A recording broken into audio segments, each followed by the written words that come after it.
بسم اللہ الرحمن الرحیم۔ حضرت عائشہ کی حضرت فاطمہ سے محبت۔ عائشہ دین فرماتی ہیں کہ میں نے تو کوئی آدمی ایسا نہیں دیکھا جو بات چیت میں اور اٹھنے بیٹھ میں حضرت فاطمہ سے زیادہ حضور صلی اللہ علیہ وآلہ وسلم سے مشابہ ہو۔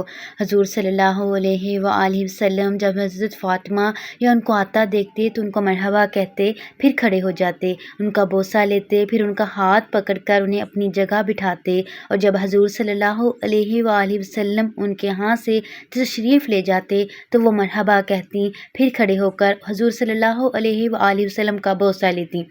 مرض الوقات میں وہ حضور صلی اللہ علیہ وآلہ وسلم کی خدمت میں آئیں تو حضور صلی اللہ علیہ وآلہ وسلم نے انہیں مرحبا کہا اور ان کا بوسہ لیا، اور پھر چپکے سے ان سے کچھ بات کی جس پر وہ رونے لگیں۔ حضور صلی اللہ علیہ وآلہ وسلم نے دوبارہ ان سے چپکے سے کچھ بات کی جس پر وہ ہنسنے لگی۔ میں نے عورتوں سے کہا، میں تو سمجھتی تھی کہ ان کا یعنی حضرت فاطمہ دعا کو عام عورتوں سے بہت زیادہ فضیلت حاصل ہے، لیکن یہ بھی ایک عام عورت ہی نکلی۔ پہلے رو رہی تھیں، پھر ایک بدم ہنسنے لگ گئیں۔ پھر میں نے حضرت فاطمہ ان سے پوچھا کہ حضور صلی اللہ علیہ وآلہ وسلم نے تم سے کیا کہا تھا؟ انہوں نے کہا، یہ راز کی بات ہے، اگر میں آپ کو بتا دوں تو پھر تو میں راز فاش کرنے والی ہو جاؤں گی۔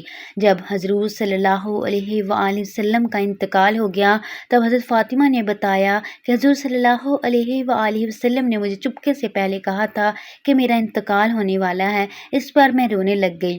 اس کے بعد پھر چپکے سے یہ فرمایا تھا کہ تم میرے خاندان میں سب سے پہلے مجھ سے عامل ہوگی۔ اس سے مجھے بہت خوشی ہوئی اور یہ بات مجھے بہت اچھی لگی۔ اس پر میں ہنسنے لگ گئی تھی۔ جزاک اللہ۔